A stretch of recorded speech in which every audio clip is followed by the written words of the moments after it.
In the late 70s, a young couple set off from Florida to Texas to start their new life together. 17-year-old Tina Linn Clouse was madly in love with her new husband, Harold Dean Clouse, so she didn't hesitate to uproot her life and move to Texas where he could pursue construction work. Their families were supportive, but became concerned when they started hearing from the couple less and less. Then, in October of 1980, communication stopped completely. It would take over 40 years for the Linn and Clouse families to learn what happened to Tina and Dean. But even when those answers were revealed, a huge one wasn't. What happened to their baby? When a person goes missing, there's a special kind of pain in the not knowing. I want to tell you the stories of those who never came home. Today, I want to tell you the story of the Clouse family. I'm Kona Gallagher. And I'm Ethan Flick. And this is And Then They Were Gone.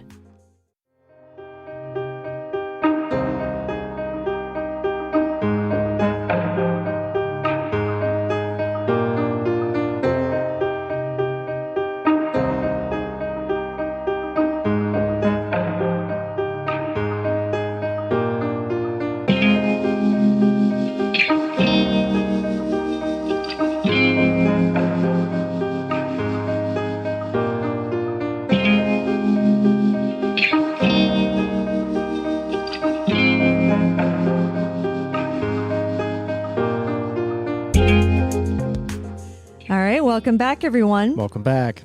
Thank you for joining us once again. And welcome to this very special 100th episode. We are actually recording this live on TikTok for the first time. So those of you who are watching now or later can see how many times I have to edit Ethan clearing his throat in every single flippin' episode. I would really like it if somebody kept a count. Oh my God. And I really would. Literally nobody can count that high.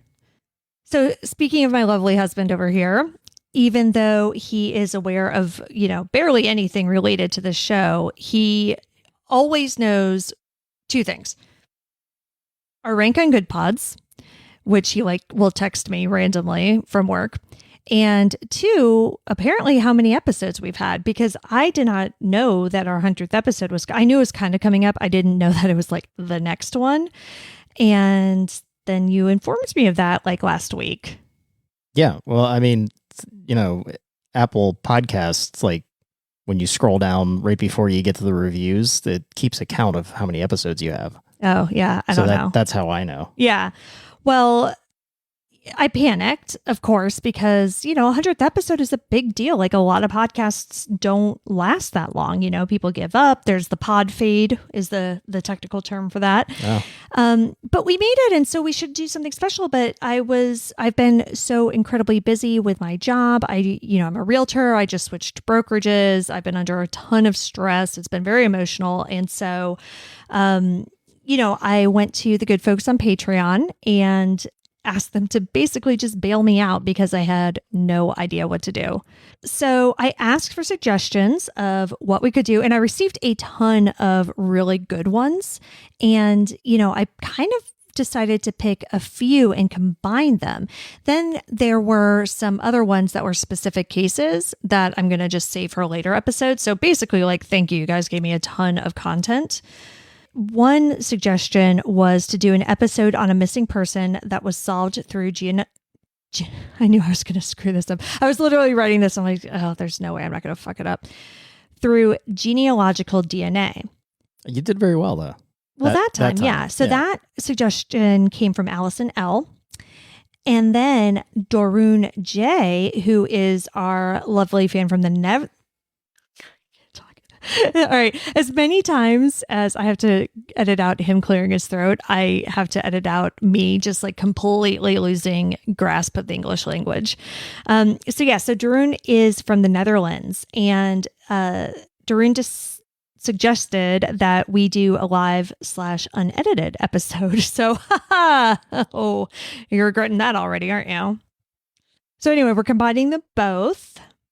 And remember, if you want to get these episodes early and ad-free and, have a chance to vote on stuff like this, you can do so for as little as $2 a month over at patreon.com/ATTWGpod. That's probably going to get us in trouble with TikTok. I don't think they like it when you promote other sites, but I mean, whatever. Oh, should we promote our TeePublic site then too? I know I've got my merch on.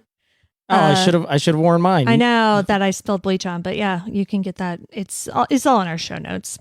All right. So now that that is all out of the way and you understand why we're here and you know why we're doing all this, it is time to get into this insane story of the Clouse family.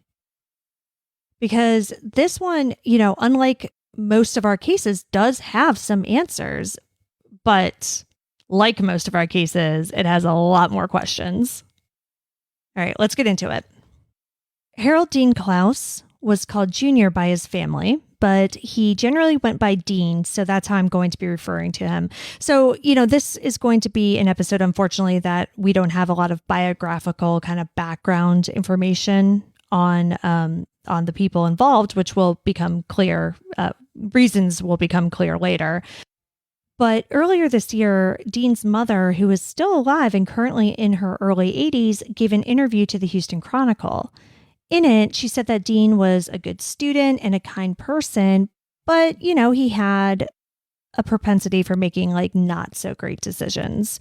You know, he was the type of dude who would pick up hitchhikers with his like younger sisters in the car, or, you know, and he like dabbled with drugs. But it was also the mid 70s. I feel like that was just life back in the 70s. Yeah. I mean, have you ever seen those articles that compile all of like the ads in magazines that sold cocaine accessories? No. Yeah, they're wild. They're like, here's this beautifully carved box for you to keep your cocaine in. How about this necklace for your cocaine? Like, it was bonkers. Some would say that was a better time. Okay. Perhaps. I don't know. But, you know, more alarmingly than like the dabbling in drugs was the fact that he also ran off and joined a cult. Also, very 70s. Yeah. Yeah. Like, I feel like 70s was the time for cults and serial killers. For sure. But you know, he was only like 16 or 17 at the time, you know, so that's very scary, I feel like. Luckily, he came back. It doesn't sound like he was gone for too long. And when his little adventure was over, he returned home to New Smyrna, Florida, where he met Tina. Now, you know, the age was a little foggy, but I think I've determined that when our story begins, they were 17 and 21. So Dean was 21, Tina was 17, which means that she would have gotten pregnant when she's like 16, 17. Okay. So, you know, that's, not the greatest like age difference in the world, not the worst, but, you know, the families were actually very supportive of their relationship. And part of that was, again, the 70s. But I think a bigger part of it was that everybody already kind of knew each other because Dean's sister was already married to Tina's brother. I thought this was you said it was Florida, so I thought like it was going to be that they were cousins and that's how everybody knew each other. Nope. No blood relation, which we actually do definitively prove later. But yeah, they were like already kind of in-laws at the time. Interesting. Yeah. Dean's mom, Donna, told the Houston Chronicle that she didn't really realize how serious the couple was. Like she knew that they were, you know, dating, and she said that Dean was like infatuated with Tina. But one day they walked into her house and announced that they had gone down to the courthouse and gotten married. I'm not familiar with that at all. I could just picture your dad like throwing the newspaper down again. God damn it, Ethan. So it seems as though, you know, even though they obviously weren't being pressured by their families, it was a bit of a shotgun wedding because Tina was already pregnant. So soon after, she gave birth to their daughter, Holly Marie.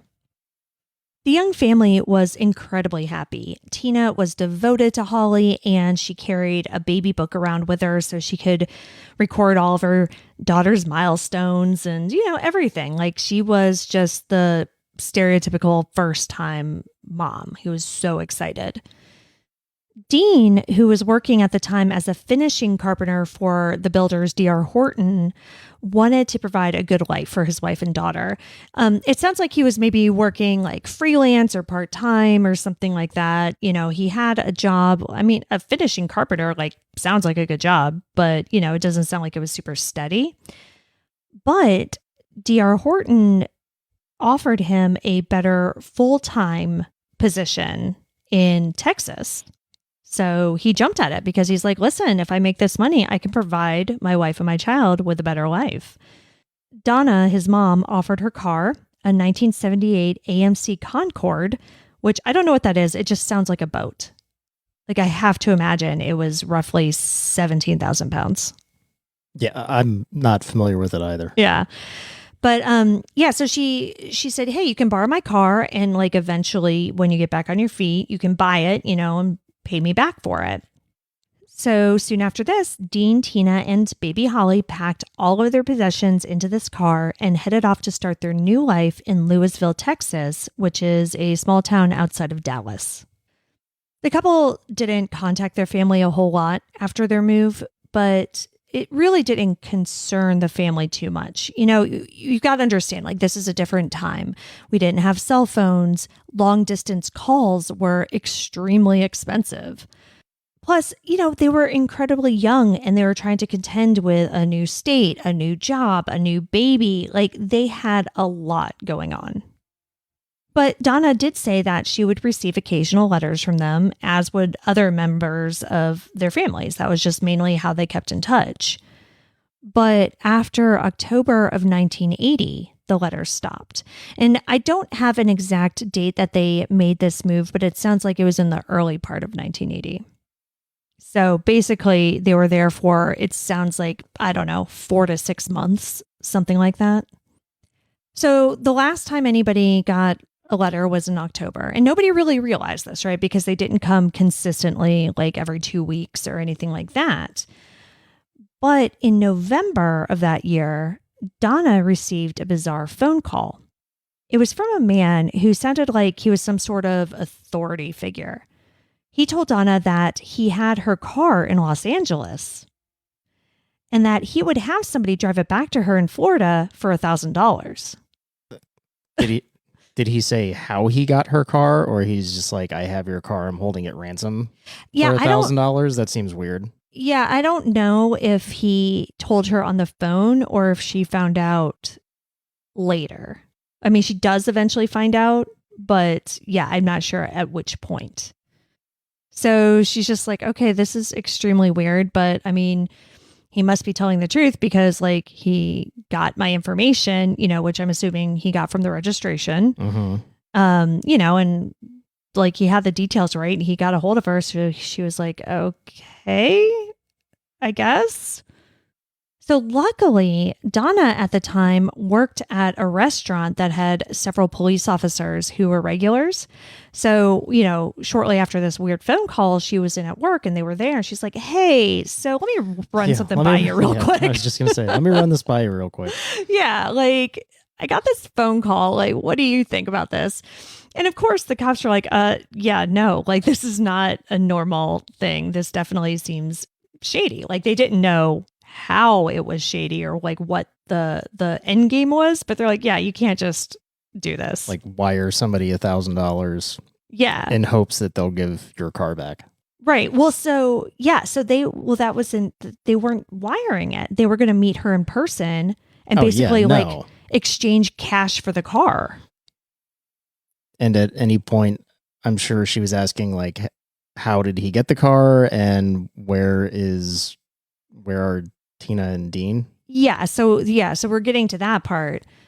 The cops, who she knew at the restaurant, they're like, listen, like, you've got to call, the local police. You've got to have somebody go with you. Like, you can't just go by yourself because, like I said, it was like a cash for the car type of situation. And this exchange was set for late at night at the Daytona Speedway in Daytona, Florida. So the guy was going to drive it all the way from L.A. He was going to have somebody drive it. Okay. Which we still don't know how the car ended up in L.A. Correct. But somebody was going to drive it from L.A. to Daytona, Florida. Right. Meet her at the Daytona Speedway late at night. She was to give them $1,000 and they would give her the car. Okay. Yeah. So, so she called the local police. They agreed to accompany her and they all went. Sure enough, the car was there. When Donna arrived, she was met by 3 women dressed in white religious robes. The ringleader, who Donna estimated to be like in her 30s, called herself Sister Susan. The 2 women she was with might have been girls. Like she said, they looked between 15 and 20. And they were very deferential to Sister Susan. Like they would try to speak up and then she would just, kind of look at them and they'd shut up, like that type of situation. So, of course, now that Donna is with these people in person, she sees that they actually do have her car. She's like, hey, like what the hell is happening here? And Sister Susan tells Donna that Dean and Tina have joined their religious group and that they don't want to have any more contact with their families. So this is a different cult than the one Dean was in when he was like 16. We don't know. Okay. Yeah, we don't know for sure what cult it was when he was 16. Yeah, we don't know. Dean and Tina, according to Sister Susan, have completely embraced this religious group and were cutting all ties up to and including the car, which belonged to Donna. So that's why they had the car. In LA. Right. Now, this is a nomadic religious group. So I guess the idea is that, they just travel around the country. Basically, from what I was reading, like it sounds like this group kind of traveled around the country, like hustling food stamps, asking for donations, stuff like that. So yeah, they were like going all around, so feasibly in Los Angeles as well. Now, police, it sounds like they took her into custody somewhat. I don't think they actually took her down to the station. Sister Susan. Yeah. Okay. So because, they were there, I honestly think what happened is that after this exchange was made, they kind of just stopped and questioned her because there's no existing police report or anything like that. And the police officers told her that like they didn't really have anything they could arrest her on. You can't arrest her with stealing the car. She says that that Dean and Tina gave her the car to give to Donna, the rightful owner. That's what she did. She asked for payment not to sell the car, but to compensate them for the time, and effort driving it from Los Angeles to Florida. And so like the best that the cops could do, they're like, well, you don't actually have to pay them, but there's nothing really that we can do about any of this, I feel like there's a charge in there somewhere.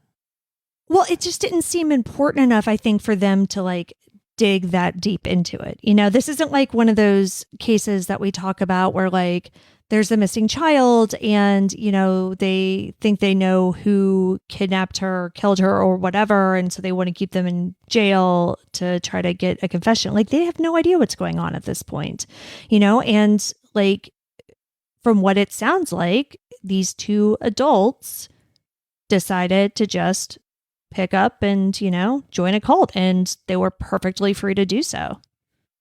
Back to like when Donna's talking with Sister Susan, she's like, oh my God, what are you talking about? Why would they want to cut off ties? Can you please just let me talk to him? Just like, let me talk to Dean. I want to hear this from him. But, Susan, of course, refused. She also couldn't or wouldn't answer any questions that Donna had about the couple, and just said again that they had joined the religious group and they wanted to cut ties. So, once all of this is over, Donna is extremely upset and concerned, as was everyone in both families after they heard about this whole thing. They tried filing missing persons reports, but they didn't get much traction. And we've, run into this before where like the person who is trying to file a missing persons report lives in one place and the person who is missing lives in another. Like that in and of itself has caused a lot of problems historically. But, on top of that, you have they're adults. You have testimony that they said specifically they want to cut ties. They don't want to see their family. You have all of these things. You have Dean with a history of doing just this. So, they tried to file a report in Texas. They tried to file a report in Florida. I think they might have even tried to file a report in California because that's allegedly where their car was. And, I don't know if they were just flat out refused or if the reports were filed, but nothing was really done with them.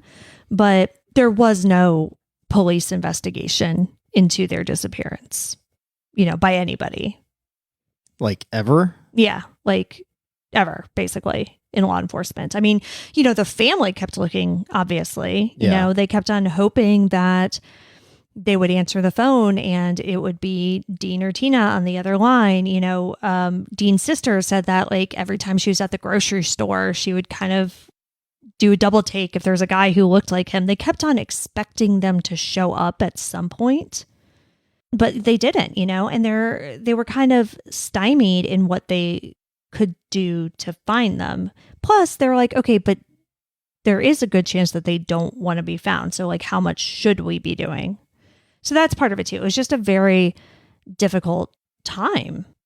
About 5 years into this, so they apparently kind of checked with the Social Security Administration, I guess, to see if they could find out if their Social Security numbers have been used or anything like that. I couldn't find what they found from that, if anything, if the SSA would even give them the information. But they also registered them as missing with the Salvation Army. And I read that. I was like, the what now? How? Maybe that was the thing in the 80s? Because we're into the 80s at this point, yes, right? It's the early 80s. So yeah, by this time it's 85 or 86 or something. But yeah, no, it's actually, it's still a thing. So the Salvation Army has a missing persons division, and they have a web page on their site, which I've linked, in our show notes, and it'll be on our blog. But it sounds like it's kind of aimed for situations like this, where it's adults and, maybe it's just people who've kind of lost touch or had a falling out. It's not so much I think my child was kidnapped, let me register them with the Salvation Army. It's more my uncle was on meth for a long time and we don't know where he is type of situation. So yeah, so they were, registered there, and the families tried to put them on as many missing persons lists, as they could. But yeah, there really was not an investigation at all, because unlike every single one of our episodes where people don't just get up and start a new life, these people very well could have, it was a genuine possibility that they did just decided to cut ties and start over. Did the parents go to their apartment or wherever they were living in Texas? And yeah, I don't know. I don't think so. I have not read anything that talks about anyone even knowing where they lived. Oh, well, much less. But they wrote going a bunch. There. They wrote a bunch of letters. I would assume there would have been a return address. I have no idea though. There's never been anything that I could find that was written about anyone going to Texas and trying to find their home and try to find their belongings or what happened to it. If they were renting a place and they got evicted, if there was a landlord who threw out all of their stuff or anything. I have no idea. That is how few answers there were in this case. The family, of course, always wondered what had really happened. They always looked for them. And what they didn't know and what they wouldn't find out until January of 2022 is that answers have been out there all along, if only someone had been able to connect the dots.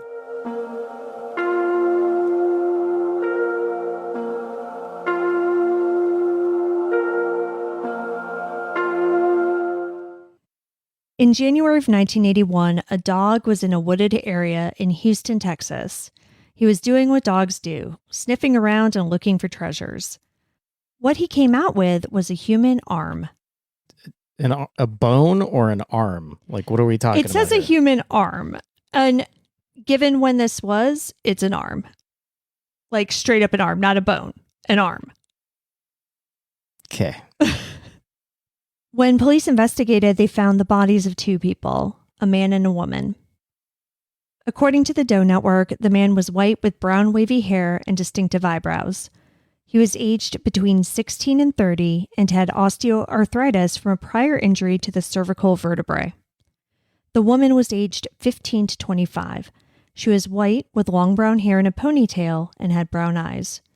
She wore a pair of green shorts and a bloody towel was found near her body.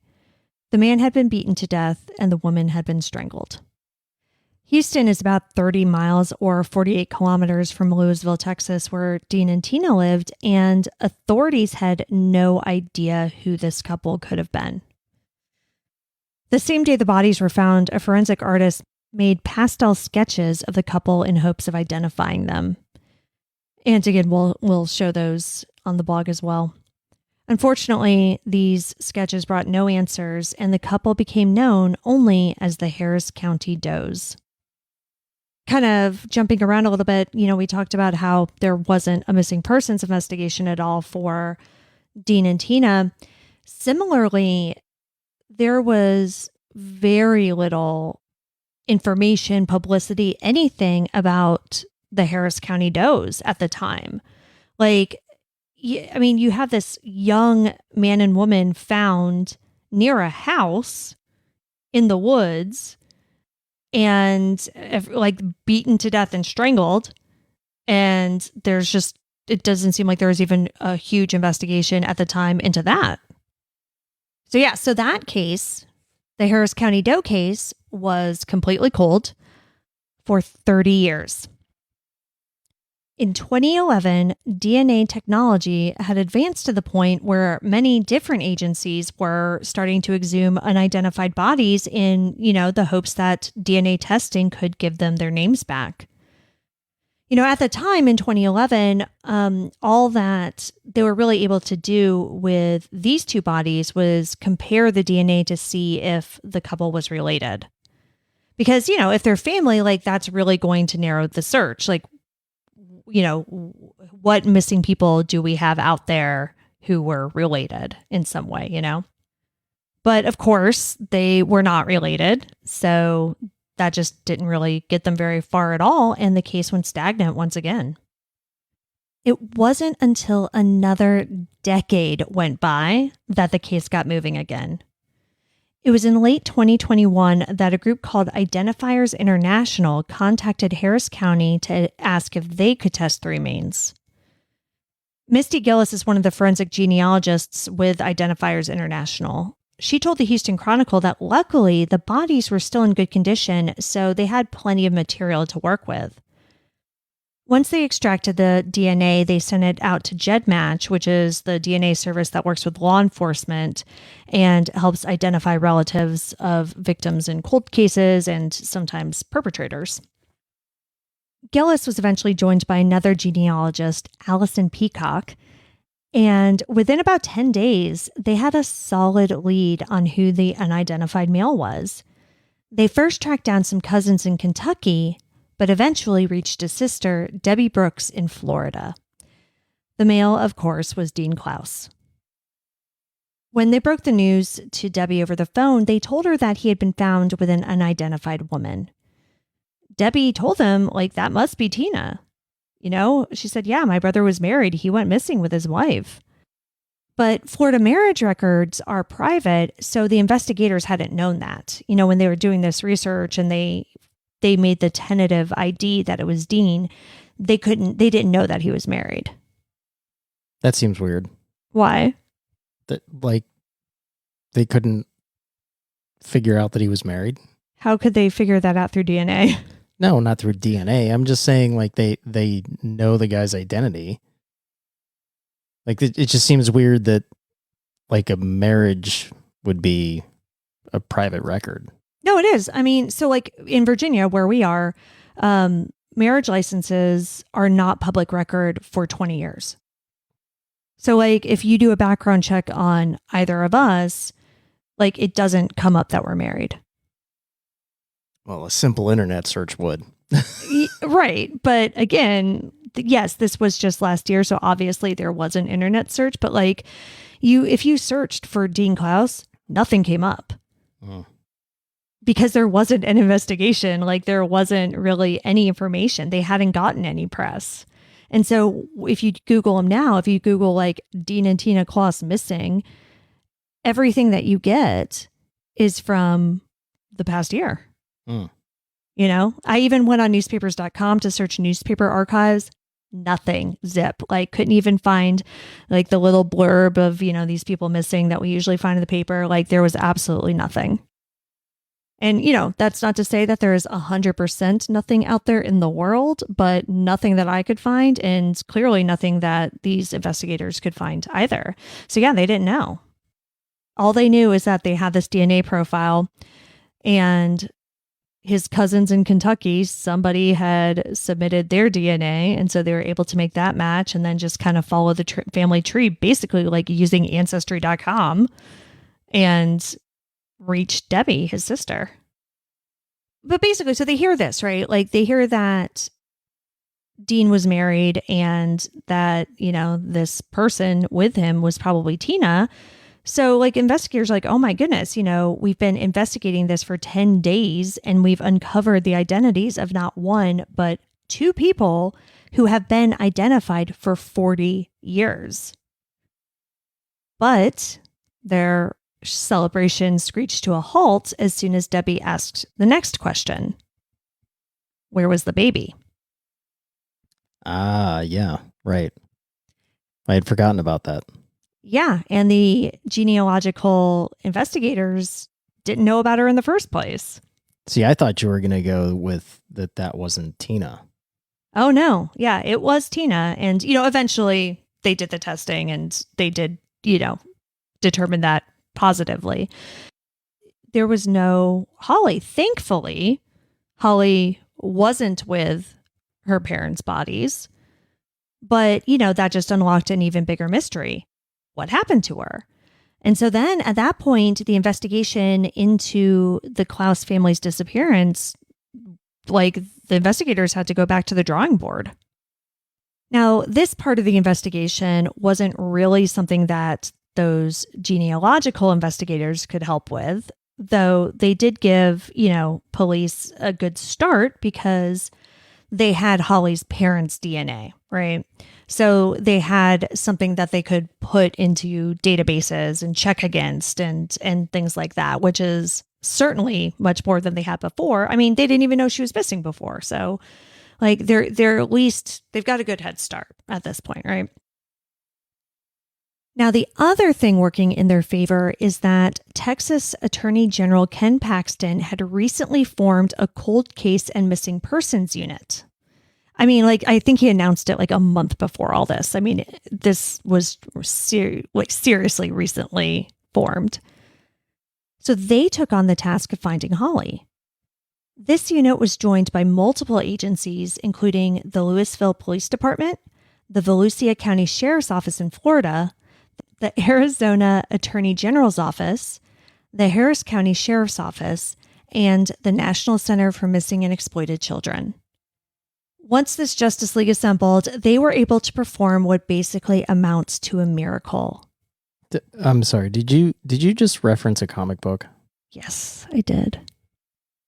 Okay. And I think I did it correctly. Okay, but so you noticed that, but they performed a miracle. Can you guess the miracle that they performed? They found her? They found her. Okay, go on. Yeah, they found Holly Marie Clouse 41 years after she disappeared and her parents were murdered. So where had she been for the past 4 decades? Mostly chilling in Arizona and Oklahoma, as it turns out. Chilling? Yes. Okay, explain that. So Holly... Okay, so... Yeah, no, go on. Yeah, so how old was Holly when she presumably was taken? She was under a year old. Okay. Yeah, like her birthday, she would have been a year old, I believe, in February of 1981. Okay. So, okay, just go on. I'm so curious how they tracked her down, and then like they had to break the news to her that her real name is Holly, and her real parents are dead. Yeah. No, it was nuts. And again, like because she was so little, she obviously had no idea about any of this. Like she didn't know her real name. She didn't know about her parents. She didn't know any of it. She was just bebopping along, living her life until June 7th, 2022, which coincidentally would have been Dean's birthday. Investigators walked into Holly's place of employment and dropped this bombshell on her. And to answer the question of how they tracked her down, it ended up being through just general investigative, techniques and the familial DNA. So like apparently once they had Dean and Tina's DNA confirmed and they had like all of these family members, I guess Holly might have submitted her DNA to a site at some point. I'm not exactly sure about the ins and outs, but yeah, it was the familial DNA and just general investigation that led them to her. And it only took like 6 months. This is a huge bombshell that was dropped on Holly, but she was so, I don't know if resilient's the right word or what is, but she agreed that same day, to get on a Zoom call with members of Dean and Tina's family and like meet them. Wow. Okay. That's pretty brave. I thought so too. Like the same day. I mean, that's crazy to me. So I'm assuming at some point you're going to describe like her family and how she grew up, because I'm really curious if she's that willing to like find out who her real family is, how her childhood was. Like, I'm wondering if her childhood was bad. Well, I don't know. I mean, I'm going to kind of somewhat disappoint you in that regard. Yeah, so we'll kind of get to that. Like, so first we've got this Zoom call where she's on the line with her family. She meets them and they see her face to face. And Donna said that like she looks and acts just like Tina. She's very soft-spoken, just basically Tina to a T. And that, for a family who hasn't seen her in 40 years was just wild to them.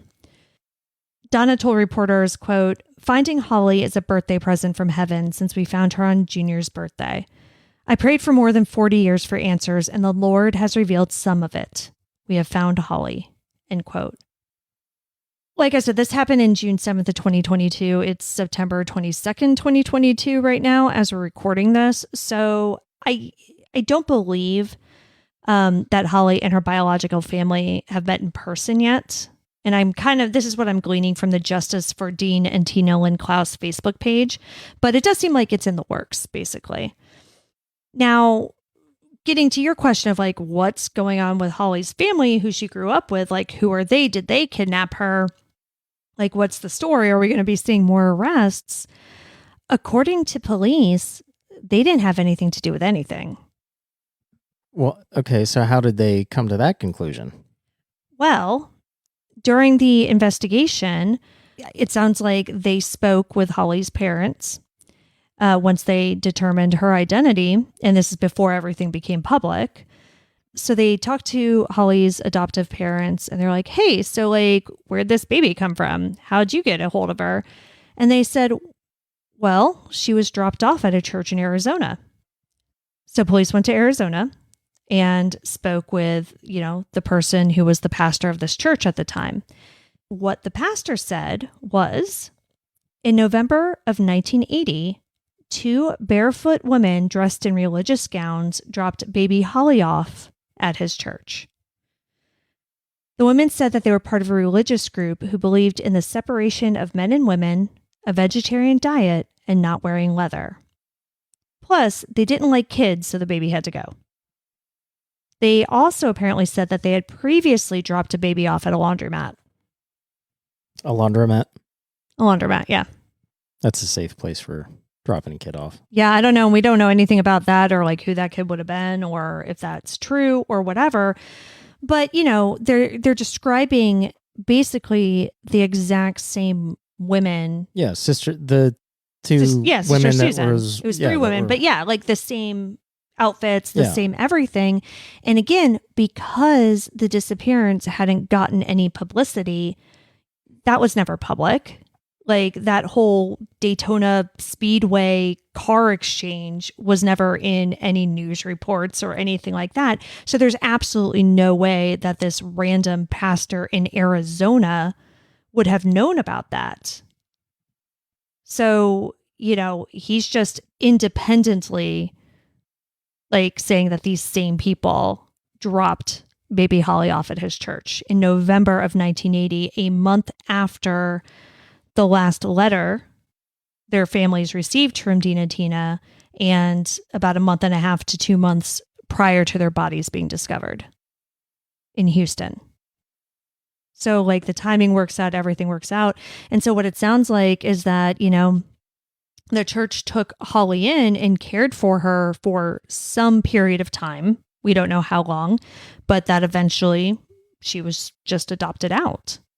So that's why they think that the parents, like, you know, had nothing to do with it. They weren't around. They came in much later, it sounds like. So you brought up kind of the timeline. So it's interesting to note. So she was dropped off, you said 2 months before their bodies were found. Right. Like a month and a half, 2 months. We don't have exact dates. I mean, their bodies were found on January 13th, I believe. But yeah, we just said that she was dropped off in November sometime. Right. So, and it's Houston. So even in that time frame, it would still be hot. Yeah. But they made distinctive remarks. The investigators, when they found the body, they made distinctive remarks about, like him having distinct eyebrows. Yeah, and there was that pastel sketch released, right, that was made the same day that their body was found. Yeah, and basically the sketch like shows him with a unibrow, which is what they meant by distinct eyebrows. Sure. The point that I'm getting at though is that the general state of decay of bodies, you wouldn't have those type of features still. I mean, the unibrow, sure, but like you wouldn't be able to make a sketch of somebody's face, 2 months if they had been in the woods decaying for 2 months in the heat. Well, yeah, but I mean, I think what a lot of forensic artists do is they make educated guesses based on bone structure and what they can see. I mean, you have people making these drawings or like, clay sculptures of what people might look like just from the skull with no flesh of any kind. And some of them are insanely accurate. All right. I would just be curious if there was anything in the police reports about the state of the bodies. Yeah, I'm sure there was, of course. That hasn't necessarily been made public. What has been made public was the cause of death, which I mentioned. But also the medical examiner said that they believed that the bodies had been there for several weeks.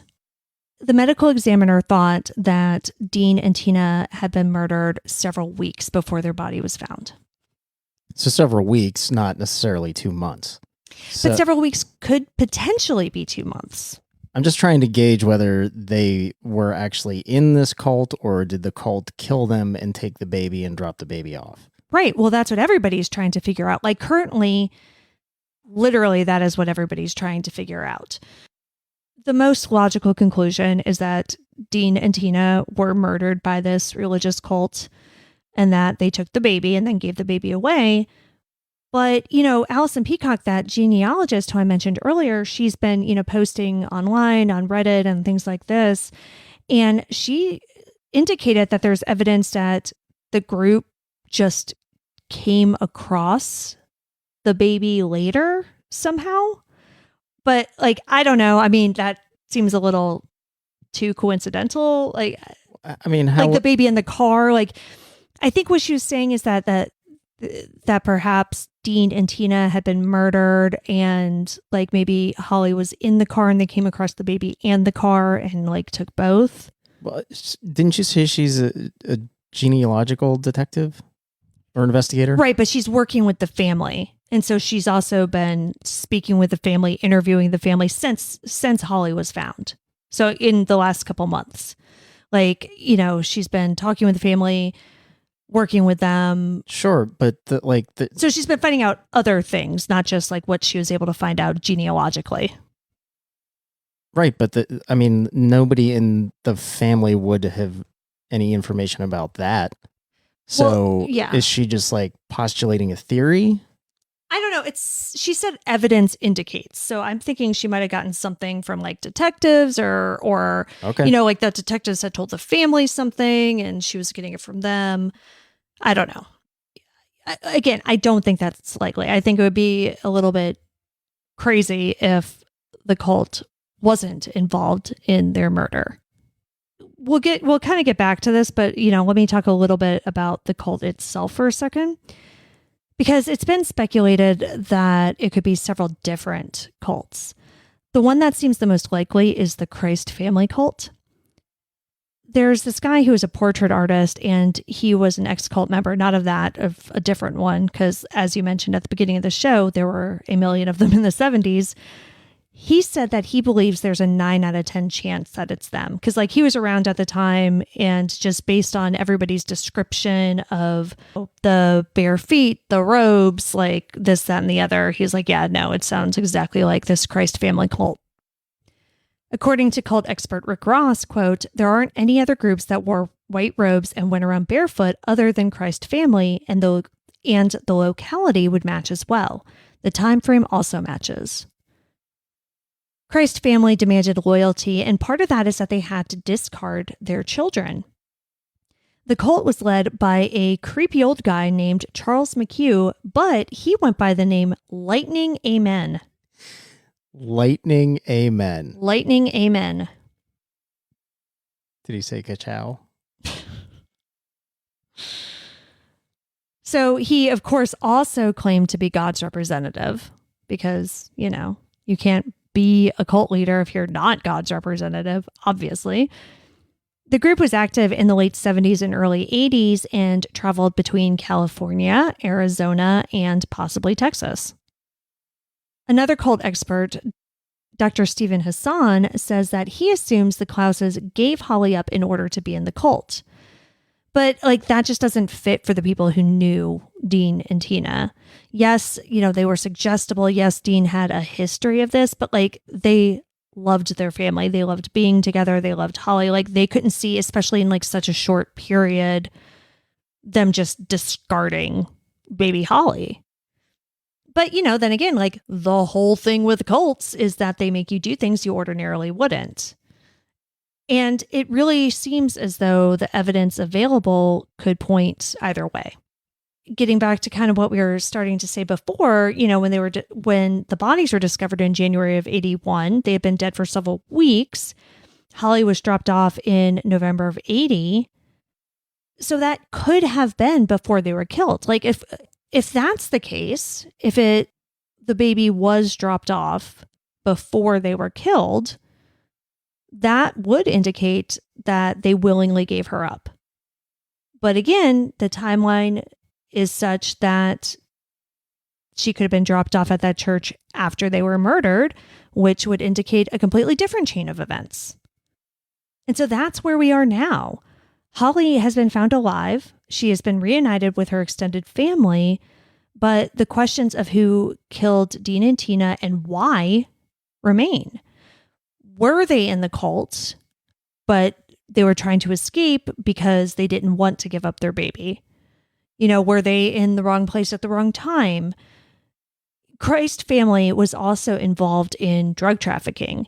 A bunch of members went to jail for growing like $900,000 worth of marijuana, which I mean, $900,000 in like 1980s money, like that's a lot of pot.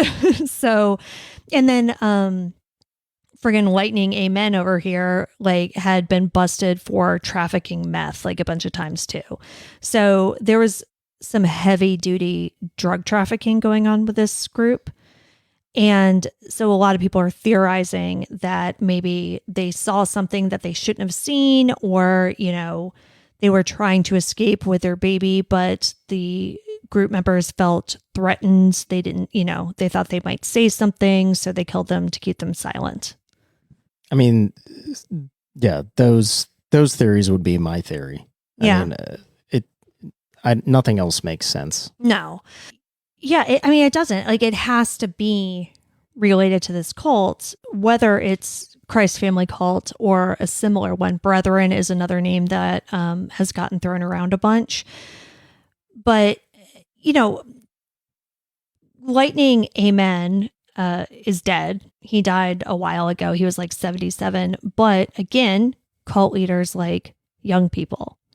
So most of the people, you know, I don't know if I would say most, but a lot of the people who are involved in this, who are around, are likely still alive in like our parents' age, or actually my mom's age, like younger, you know, than our parents. I mean, these are people who are in their 60s, like 70s maybe.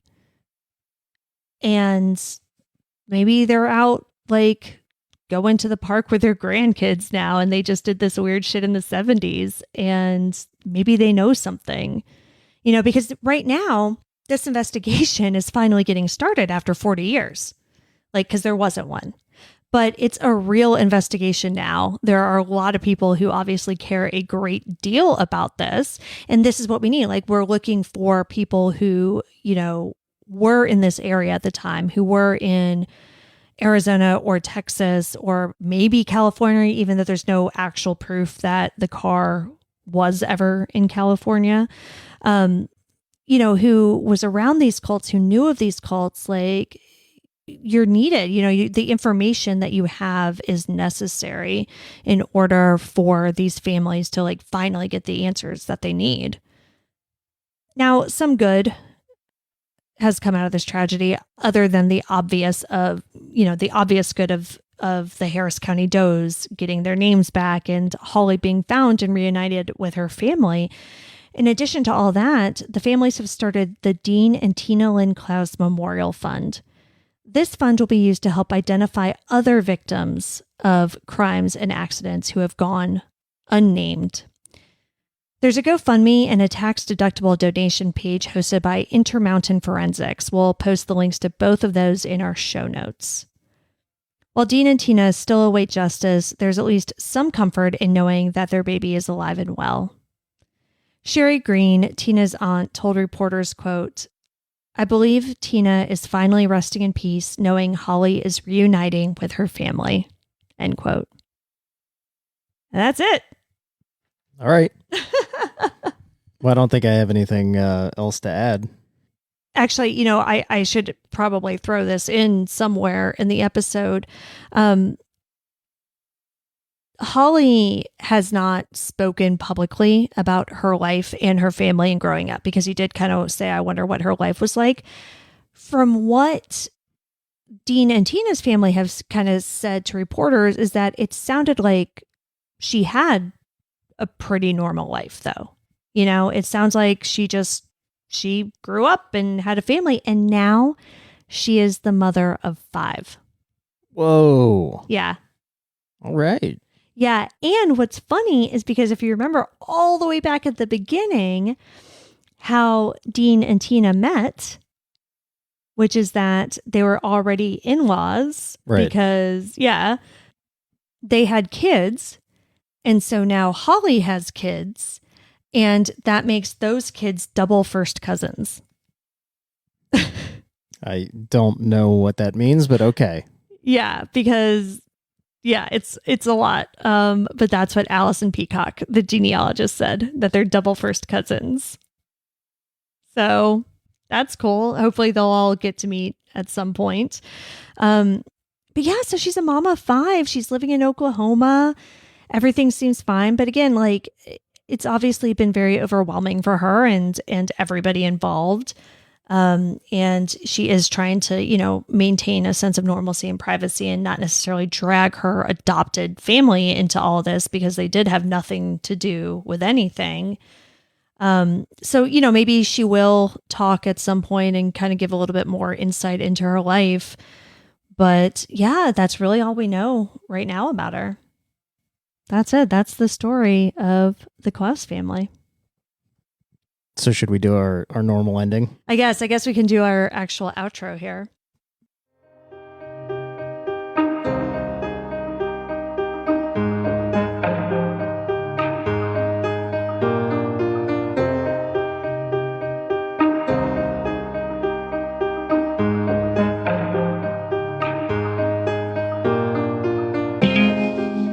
The investigation into the murders of Holly's biological parents, Tina and Dean Clouse, is ongoing. If you or anyone you know has information about their deaths, please contact the Texas Attorney General's Cold Case and Missing Persons Unit at coldcaseunit@oag.texas.gov. You can see all of the sources for this episode along with photos and videos at our website, andthentheywere.gone.com. And be sure to follow us on social, and Then They Were Gone Pod on Facebook and at ATTWG Pod on Instagram, TikTok, and Twitter. If you like what we're doing, please subscribe and consider leaving a 5-star review on Apple Podcasts. It will help new listeners find us. And the more people that listen, the more chances we have of bringing someone home. And we'll see you here next week for a brand new episode. See you next week. And Then They Were Gone is hosted by Kona Gallagher and Ethan Flick. All research, writing, and editing is done by Kona Gallagher. Theme music is The Stork by Ketsa. Additional music is provided by Kai Engel. And Then They Were Gone is a Little Monster production. Hey, you can do it!